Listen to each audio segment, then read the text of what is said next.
All right, Mike. First question is, introduce yourself, your name, title, role, and what you do, and how long you've been doing it.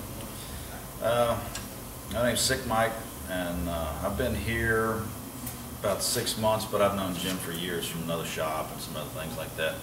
I found myself in Jacksonville after the Marine Corps.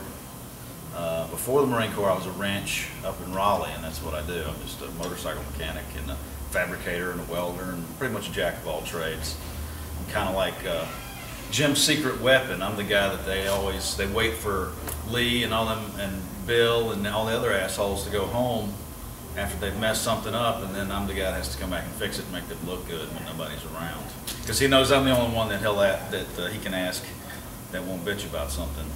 Well, not that much. I'll bitch about it, but I'll still do it. All right. Number two, what is your area of expertise? Harleys, mostly. I mean, we do all kind of. All right, let's start over. Say my area of expertise is. No, that's right. They want to do the whole thing. My area of expertise is really Harley Davidsons.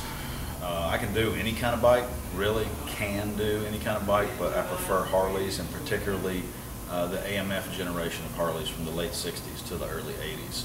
What most people call the shovelhead generation. But mostly American-made steel. That's what I like, and that's what I'm good at. All right. Next question is, how would you describe your personality? My personality could best be described as pretty twisted, a little bit sick. I mean, that's where the name comes from, part of it. I have a very twisted, animated sense of humor. I keep these guys laughing quite a bit, and that guy's not yelling at me. All right. How would others describe your personality? Well, if you just met me, you might think I'm just some kind of, nice kind of guy, a little bit quiet. But once you get to know me, you realize that I'm pretty interesting, to say the least. And they catch on pretty quick that I'm a little bit twisted inside, a little bit. All right. And what are you known for? What am I known for? Well, that depends on what circle I'm traveling in. Here I'm known for being anal retentive and particularly slow. So Jim doesn't like to put me on a lot of things, first off, because he thinks I take too long, but then I end up getting called in at the end to finish it up anyway. So. All right, number 6, what types of motorcycles, bikes do you specialize in? Like I said, I specialize in that certain range of years for Harley Davidson, because it's kind of the bikes that were popular and more prevalent when I was younger. It kind of formed my whole psyche.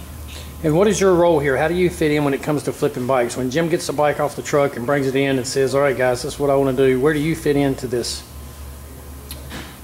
Where I fit into the bike flipping is mostly, sometimes I'll help go get the bikes and eyeball it before they even decide to put it on the trailer or whatever. But mostly I'm the guy that's here to receive it when it gets in, so I can make fun of it and explain the many reasons why it shouldn't have been bought and what the hell he was trying to prove, and basically bitch about anything that he brings in at first and ridicule it is my primary function. All right, what kind of bikes can you do? Can do. I can do any bike. I prefer the ones that I'm most comfortable with. I prefer the Harleys, vintage Harleys, but I can do anything. I mean, my motto is my skill and talent is limited only by the depth of your wallet. All right. How quickly can you turn out a bike? When Jim brings a flip bike in here, how long does it generally take for us to flip a bike? Well, it depends really on the condition the bike comes in to begin with. I mean, there's a difference between restoration and flipping. If we were doing restorations, the whole bike, as soon as it comes in, irregardless of what it needs, would get stripped down and everything put back to factory. But because some of the stuff comes in here has already been modified and has lost all collector value, there are certain things that you just don't have to do to them, or you're not going to do, or it wouldn't be financially feasible to do. So it depends on how much money was spent on the bike, how much money you're trying to get out of the bike, and how much you can squeeze into that budget without basically shoot yourself in the foot. All right, and last question is, can you describe everyone you work with, including Jim and I? And you can start with Jim. All right, Jim, he's the guy I originally met, I don't even know how many years ago, when he was kind of the co-owner of another place that I worked for a short time. Known him ever since. Always used to come in and out. He's a good guy, kind of a goofball though. I mean, you'll catch him up at the counter all the time telling the same old stories over and over again, and you just want to come up behind him and stab him in the back, you know. And then you got Lee, who's a total freak, man. I don't know what he's just a weirdo. He's got some good ideas, but sometimes I just don't think he's living in the same reality with the rest of us, you know.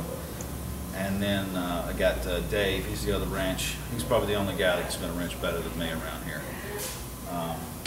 But a little bit of a cranky guy, a little bit. But it's funny because it's never directed towards me. So I love agging him on and getting him to yell at everybody else. And I'll just bring reasons for him to do that because it's hilarious. Then you got Bill. Bill's just an old drum. I don't know what else to say. He's a good guy, but he's trippy, man. He's another one of them. Let me tell you the same story over and over again.